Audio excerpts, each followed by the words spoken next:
Hablemos de la persona por la que todo el mundo discute, pelea y se divide en bandos. Este video es para quienes hablan ruso, pero ya no viven en Rusia, para quienes están construyendo su vida en Estados Unidos, Canadá, Europa, Israel o Australia. Quien trabaja, paga impuestos, cría a sus hijos y trata de respetar las leyes del país en el que ahora vive. Hoy hablaremos de una persona por la que todo el mundo discute, pelea y se divide en bandos. Donaldo. No solo como una imagen de periódico o en memes, como dicen en las redes sociales, sino sobre por qué millones de estadounidenses comunes, personas como nosotros, decidieron que él es su líder, que él representa sus intereses. Vamos a analizar quién vota por Trump, en qué se diferencia tanto de los demócratas como de los republicanos comunes, qué hace en la política interna y externa, qué logros ha tenido en su primer mandato y en el primer año de su segundo mandato. Y lo más importante, qué modelo de mundo quiere construir. Esto, créame, no es propaganda, es un intento de explicar tranquilamente en ruso quién es Trump y qué significa para nosotros él y lo que ha traído. ¿Quién vota por Trump y por qué?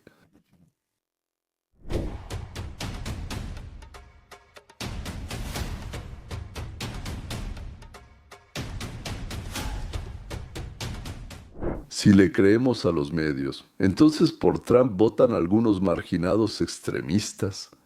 En realidad, su votante base es una persona que, bueno, va a trabajar todos los días, no vive de ayudas, paga impuestos, no quiere problemas con la ley y al mismo tiempo siente que el sistema no lo escucha. Lo abandonó, lo dejó, se olvidó de que, por un lado, es de los suyos, pero por otro lado, resultó ser un extraño. Es la clase trabajadora, fábricas, construcción, logística, agricultores. Es parte de la clase media, pequeños negocios, personas que trabajan por cuenta propia, como les llaman. Personas que no viven de subvenciones, sino de ofrecer sus servicios, su trabajo, sus productos. Ofrecen al cliente. A ellos se suman protestantes, católicos y parte de las comunidades judías que quieren defender los valores familiares y proteger a los niños de la ideología agresiva en las escuelas. Veteranos del ejército y de las fuerzas de seguridad para quienes es importante el respeto al país, a la bandera y a su servicio. Una parte significativa de las minorías nacionales, por cierto, que están a favor del orden y el trabajo, y no de las revoluciones y protestas interminables, como sucedía en los países de los que huyeron. Entre los inmigrantes de habla rusa, Trump tiene especialmente mucho apoyo entre aquellos que vivieron en la Unión de Repúblicas Socialistas Soviéticas, el colapso de la Unión de Repúblicas Socialistas Soviéticas, y los años 90. Personas que ya han visto una vez a qué conduce la ideología cuando el Estado se mete en todo. Todo, desde los negocios hasta la crianza de los hijos.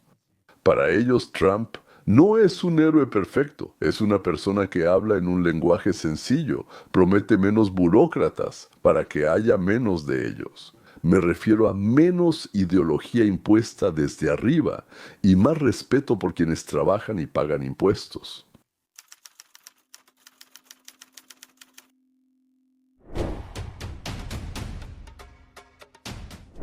Para entender a Trump, hay que entender no solo en qué se diferencia de los demócratas, sino también de la vieja élite republicana. Los demócratas tradicionalmente apoyan un gran gobierno, más regulación, énfasis en los beneficios sociales, un papel fuerte de las organizaciones internacionales. Los republicanos clásicos están a favor de los negocios y los impuestos bajos, pero están muy ligados al gran capital y al establishment militar. Ellos apoyan el papel global de Estados Unidos, bases en todo el mundo, intervenciones en nombre de la democracia. Pero Trump rompe completamente ese esquema, tanto de unos como de otros. Por cierto, él alguna vez fue demócrata y luego se pasó a los republicanos.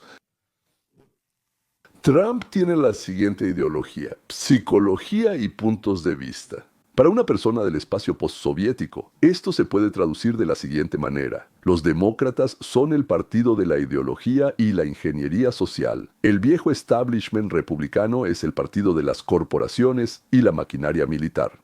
Y Trump es un intento de apostar por los intereses nacionales de los ciudadanos comunes, aquellos que trabajan, pagan impuestos y no viven a costa del Estado. Política interna, economía, impuestos, vida cotidiana. Para un inmigrante, lo esencial no es una ideología, sino cosas simples. Hay trabajo, ¿cuánto queda en mano después de impuestos, Trump? ¿Cuánto cuesta la gasolina? ¿Cuánto cuesta la renta, la hipoteca, los alimentos, Trump? ¿Se puede llevar un negocio tranquilamente y no temer que mañana todo cambie por nuevas regulaciones?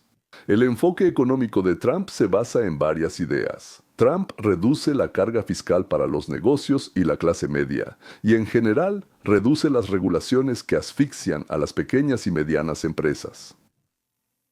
Impulsar la producción en Estados Unidos en vez de trasladar empleos a China, México u otros países, y aplicar aranceles para proteger a los productores estadounidenses.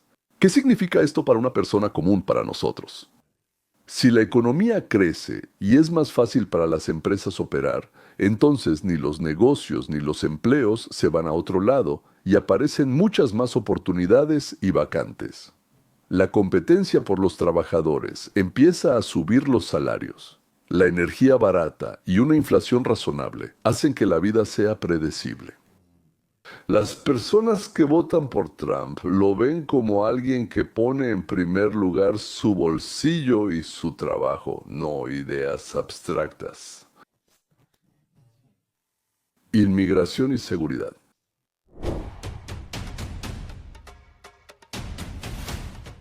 El tema de la inmigración es especialmente delicado para los de habla rusa. Muchos pasaron por largas filas de entrevistas, revisiones, pagaron abogados, a veces bastante dinero, y cumplieron con todas las formalidades.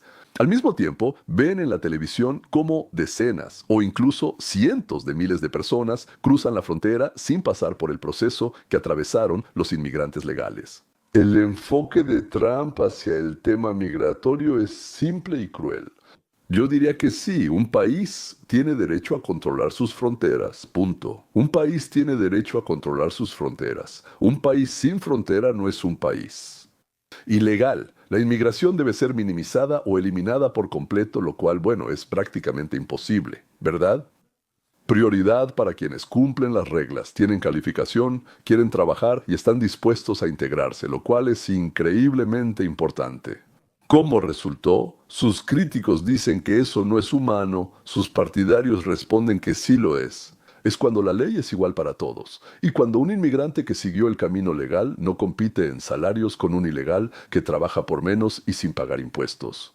Para muchos de habla rusa, Trump es un voto para que la inmigración sea justa y ordenada, sin ilegales. La inmigración descontrolada genera más problemas, como una fuerte competencia por trabajos que no requieren educación ni capacitación. En cuanto aparecen muchos ilegales, los estadounidenses, que por ley deberían ganar más dinero por esos mismos trabajos, quedan fuera. Y nosotros, los contribuyentes, empezamos a pagar sus subsidios, a pagar las escuelas para sus hijos y la atención médica para todas sus familias. ¿Y puede continuar este sinsentido? Por otro lado, las filas para ver médicos aumentan y nosotros lo pagamos. Crece el número de alumnos por aula y la educación baja drásticamente. En muchas zonas donde antes vivía gente con pocos recursos, el alquiler de la vivienda ha subido de precio. Porque sube mucho. Llegan 3, 4 o hasta 8 migrantes a rentar un solo departamento juntos. O sea, en otras palabras, desde muchos puntos de vista, la gran emigración trae muchos problemas y se lleva mucho de nuestro dinero. A menudo no contamos con ese dinero, por eso pedimos prestado a alguien más con intereses, para poder cubrir estos mismos gastos de la emigración ilegal, y luego nosotros mismos o nuestros hijos empezamos a devolver ese dinero. Al mismo tiempo, entre los millones que llegan, aparecen miles de criminales, naturalmente, que aumentan la criminalidad en nuestras calles, en nuestra vida. Muchos de ellos no tienen reparo en cometer asesinatos, ya lo han hecho en su vida pasada, y violaciones. Y por último, pero definitivamente necesario de mencionar, Las personas que llegan, simplemente debido a la situación política en los Estados Unidos, cambian el equilibrio de nuestro Congreso. Muy a menudo participan en las votaciones y absolutamente no entienden ninguno de los principios sobre los que se construyeron y viven los Estados Unidos de América. La emigración en sí misma es un fenómeno muy positivo cuando la sociedad puede controlarla. Política exterior, detener las guerras y una nueva arquitectura mundial. Por años, la política exterior de Estados Unidos se basó en considerarse el policía mundial. Intervenimos donde creemos necesario, bajo el lema de la democracia y los derechos humanos. Esto fue apoyado tanto por los demócratas como por muchos republicanos. El resultado de la guerra son enormes gastos, miles de muertos y millones de refugiados en todo el mundo. Trump salió en contra de esta lógica. Su principio se puede describir así: menos guerras interminables. Más acuerdos y paz mediante la fuerza, no con intervenciones constantes. Es decir, ser tan fuerte que nadie se atreva a meterse contigo. Él no es pacifista, para nada está en contra de un ejército fuerte. Al contrario, quiere un ejército fuerte. Pero él pregunta: ¿para qué gastar trillones de dólares y las vidas de los soldados en conflictos que se pueden resolver con negociaciones o con algunas herramientas económicas? Para la paz, esto significa intentar pasar de exportar la revolución a un sistema donde un Estado fuerte o estados fuertes sean responsables de sus regiones. Vigilantes, sí, por así decirlo, no policías mundiales, sino policías regionales que negocian entre sí y regulan las crisis sin guerras totales. Bueno, la idea es excelente. Hablaremos un poco más adelante sobre si realmente funciona o no está muy clara. Precisamente por esto se explican las ideas de Trump sobre que el mundo no debe ser gobernado por coaliciones caóticas, sino, como él dijo, por un círculo limitado de grandes actores que asumen la responsabilidad. Trump considera, y yo lo apoyo completamente en esto, que la organización llamada Organización de las Naciones Unidas, está corrompida y es absolutamente inútil. Hace tiempo que debería cerrarse, sacarla de Nueva York, y si quieren, que se queden allá en Indonesia. Trump considera que ninguna de las organizaciones internacionales existentes hoy en día puede contener o hacer frente a los grandes estados, como Estados Unidos, Rusia, India o China. Estos países, de todos modos, harán lo que quieran. Incluso si 3/4 partes de los países que forman parte de la Organización de las Naciones Unidas se oponen rotundamente a ello. A la Organización de las Naciones Unidas ni siquiera le presta atención un país como Israel, que está lejos de ser un gigante. Y más aún considerando que en la Organización de las Naciones Unidas hay 57 países musulmanes que votan en bloque, y a ellos normalmente se les une Ucrania, Rusia y algunos otros bandidos internacionales.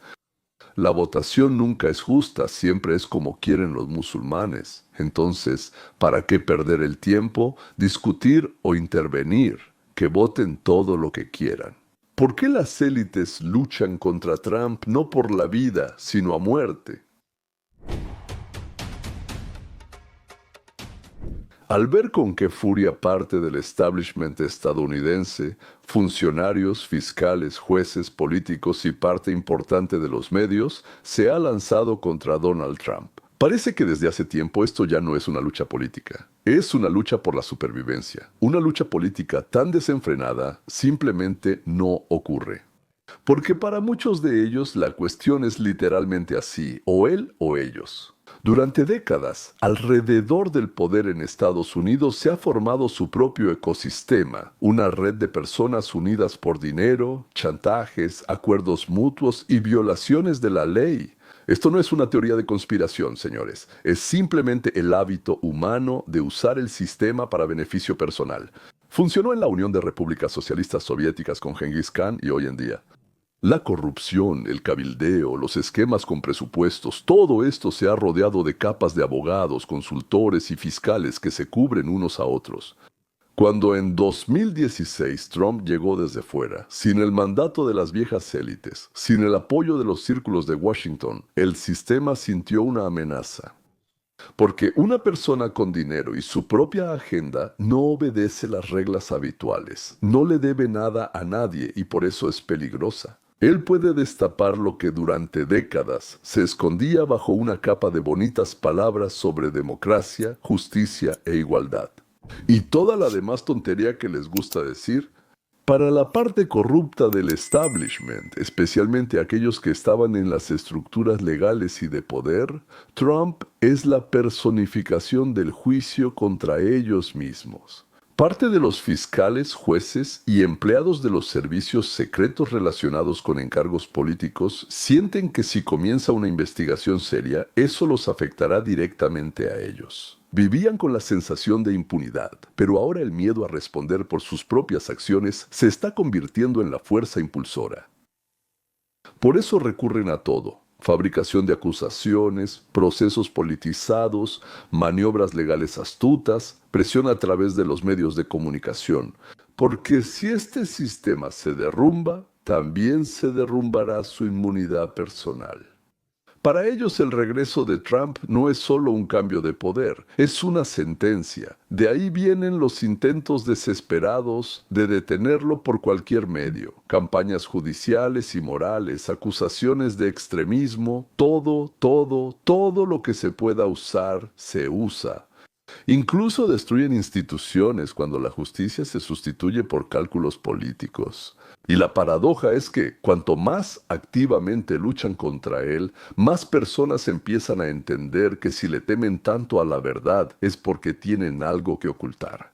Trump se ha convertido en un símbolo no solo de protesta contra la vieja élite, sino en un símbolo de la revancha del pueblo sobre un sistema que durante demasiado tiempo fingió estar para todos, pero en realidad actuaba solo para sí mismo.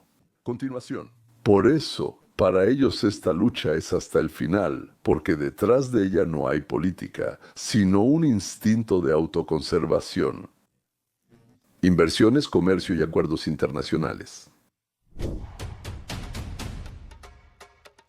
Трамп всегда мыслит категориями сделки, что мы даем продолжение, что мы получаем продолжение. ¿Es esto beneficioso para el trabajador y el contribuyente estadounidense? Es decir, para el dueño. Él busca que las empresas no solo saquen las ganancias al extranjero, sino que inviertan en la producción. Los acuerdos comerciales eran justos, no unilaterales, y los socios no se aprovechaban del mercado abierto de Estados Unidos mientras cerraban sus propios mercados en las relaciones con otros países. Esto se expresa en que siempre intenta convertir un conflicto político en un trato económico. Piensen qué tan genial es, en realidad, resolver los conflictos políticos de manera económica. ¿Quieren acceso a nuestro mercado? Perfecto. Denos inversiones, generen empleos y seguridad para nuestro comercio. Y nosotros comerciamos con ustedes por la paz. Esto puede parecer un poco rudo, ¿sí? Pero para nosotros en América es sentido común. Basta de regalar dinero para la seguridad, que todos participen y asuman responsabilidad. Éxitos del primer y segundo mandato, éxitos del primero, éxitos... Durante el primer mandato de Trump, Estados Unidos vio una combinación de un mercado laboral fuerte, reducción de impuestos e intentos de regresar la manufactura a América. Sus críticos discuten los detalles, pero sus partidarios ven lo principal. La economía creció, el desempleo bajó y los negocios se sintieron más seguros. Al regresar al poder por segunda vez, Trump se apoya en esta experiencia y refuerza el mismo rumbo. Adopta una postura aún más dura en la frontera, ejerce aún más presión sobre las organizaciones internacionales e intenta reformar la propia estructura de la burocracia federal. Es importante que siempre verifiques las cifras concretas, los porcentajes y las fechas con las estadísticas oficiales. Por ustedes, caballeros, sin importar lo que digan. Pero la sensación de sus partidarios es muy simple. Con él vivíamos mejor y más tranquilos que sin él. 5 países, una nueva arquitectura mundial.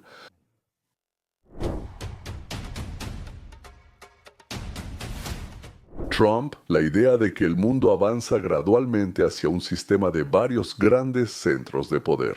En palabras sencillas, según él, hoy hay 5 países imprescindibles para resolver cualquier asunto importante en el mundo.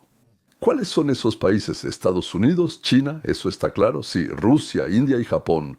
¿Por qué precisamente ellos? Estados Unidos, mayor economía, poder militar y financiero. China, principal productor, gigante y superpotencia en ascenso.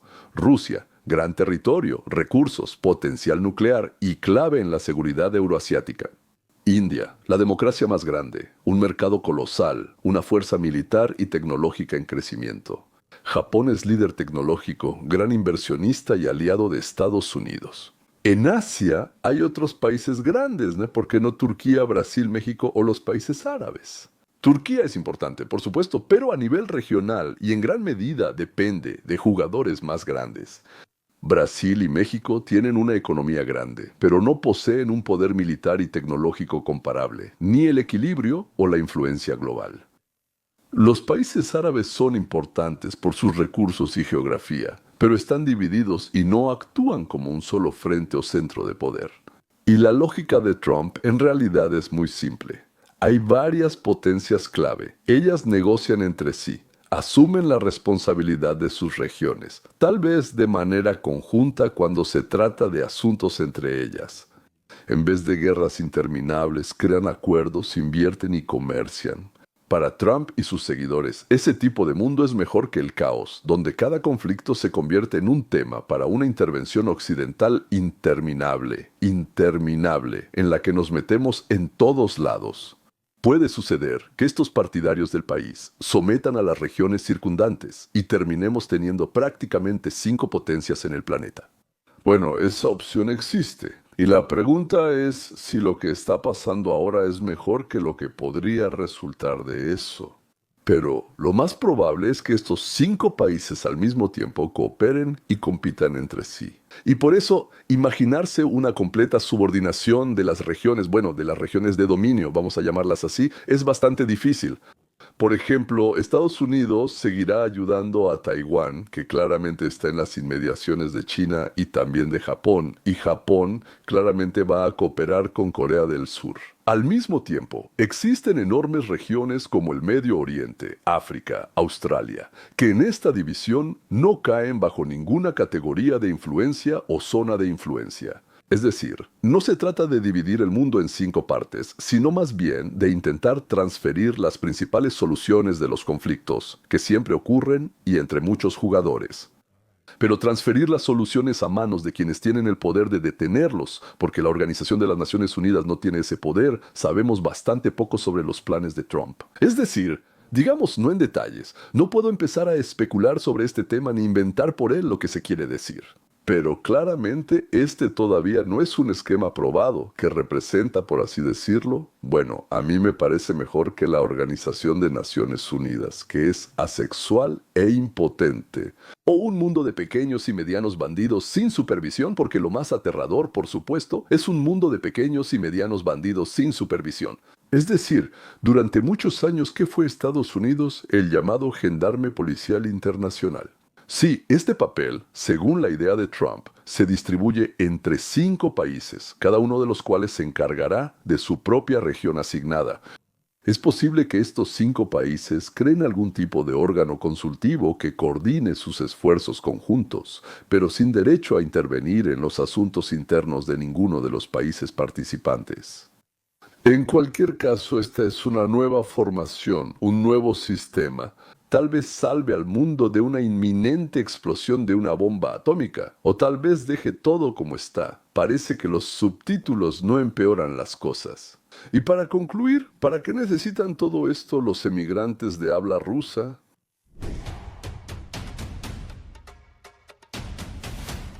La pregunta principal para nosotros no es no amar o odiar a Trump.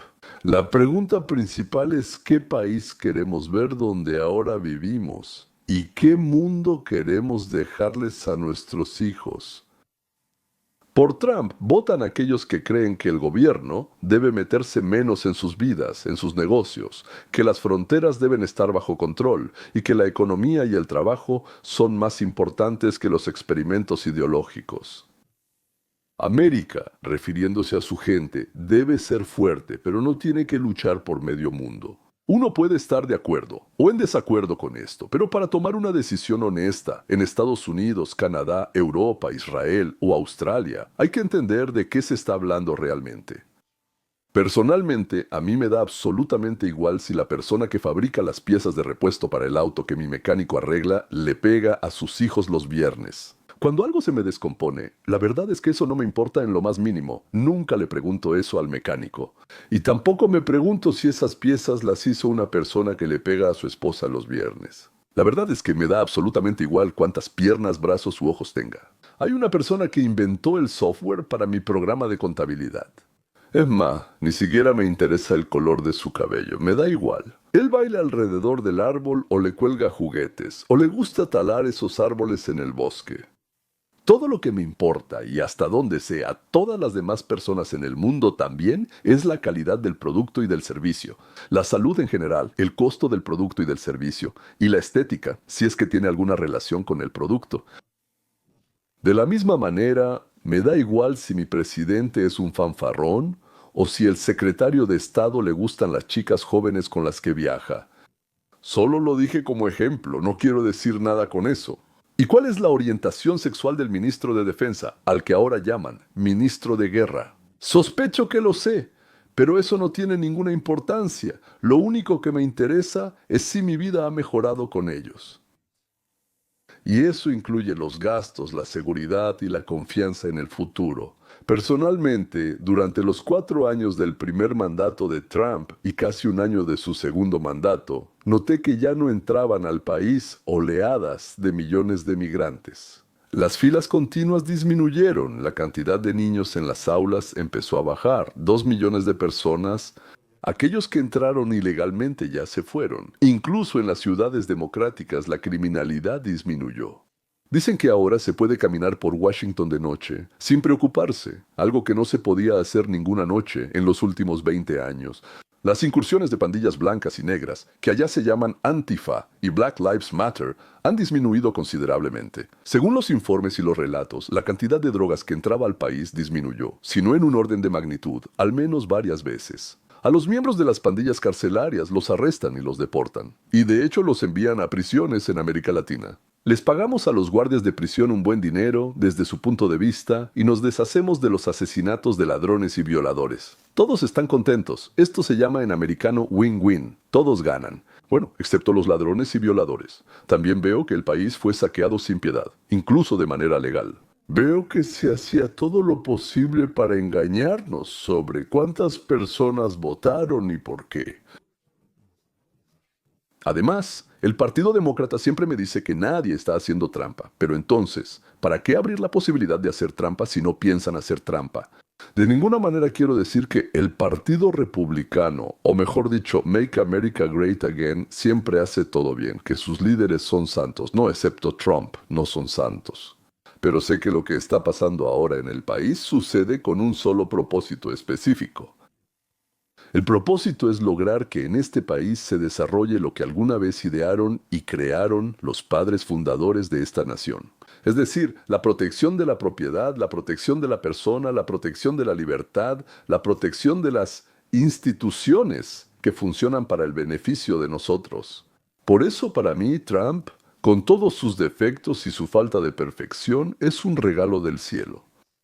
Es la segunda oportunidad de América para una sociedad justa y libre. Y tengo mucho miedo de que, si desperdiciamos esta oportunidad, nadie nos dará una tercera. Si este video te ayudó a ver el verdadero significado detrás del ruido mediático sobre Trump, compártelo con tus amigos. Especialmente con aquellos que, viniendo de nuestro mundo postsoviético, tal vez no entienden o no saben lo suficiente sobre lo que realmente está pasando. Al final no importa el apellido de los políticos, sino el mundo en que vivirán nuestros hijos. En mi caso también los nietos. En un mundo de comercio, acuerdos y seguridad, o en un mundo de guerras interminables, revoluciones y disturbios. Y también me gustaría saber qué piensan ustedes al respecto, qué es lo más importante para ustedes en un presidente, qué es lo más importante en su vida. Si no pueden determinar eso, les será difícil decidir qué figura política o qué partido político representa realmente sus puntos de vista y sus intereses. Gracias por su atención y hasta pronto.